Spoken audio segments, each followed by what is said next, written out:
Volvo S90 review. What is it? It's Sweden doing a Germany. The S90 is a big, executive saloon in the mold of the BMW 5 Series, Mercedes E-Class and Audi A6. But while those three are a bit derivative, the S90 does things entirely its own way. It's the same size, shape and price as the Germans, but it's unmistakably Swedish in its design and drive, which is without doubt its greatest strength. The S90 is effectively the same car as the excellent V90 estate, minus the big, but not as big as you might think, boot. They sit on the same Spark platform you'll find under the 7-seat XC90 SUV, as well as Volvo's smaller 60 series cars and SUVs, the S60, V60 and XC60. Engines and technologies are shared across the lineup. So, what engines can you get? Nowadays all Volvos are electrified to some degree. Across its whole lineup the company offers mild hybrids, plug-in hybrids and full-on electric cars, but at the time of writing the only car that gives you the choice of all three is the XC40 crossover small SUV. At the moment the S90 is only available as a plug-in hybrid. A fast one, too.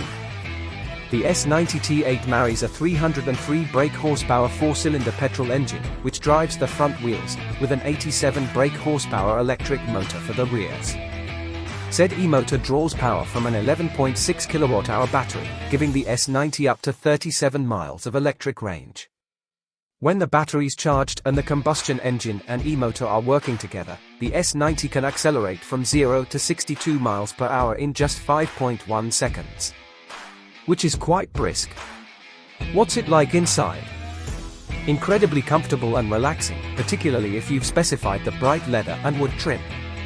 Oh, and the tremendous, but pricey, Bowers & Wilkins stereo, which is one of the best sound systems fitted to any car. Plenty of space in the back too. Fun fact: elsewhere in the world you can get an S90 with a stretched wheelbase for even more legroom. Volvo was early to the Tesla-style portrait touchscreen game. In the S90 all the major controls are integrated into the display, beneath which there's a home button, a big volume knob and hard keys for the hazards and heated screens.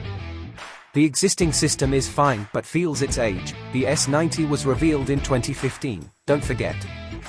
But don't worry, the S90 is about to get the same Android-based setup, developed with Google, as the Polestar 2 and all-electric XC40 P8. It's much better. Is it expensive? Yes. Back when you could have an S90 with a conventional, unassisted petrol or diesel engine, you pick one up for not much more than £30,000, but nowadays, thanks largely to the T8 powertrain that used to be the top of the range, but is now your only option, the cheapest S90 costs £56,275, you can spend well over £60,000 with options. It's more cost efficient as a company car. CO2 emissions from 44 g/km mean you'll save loads in big versus a purely combustion engine car.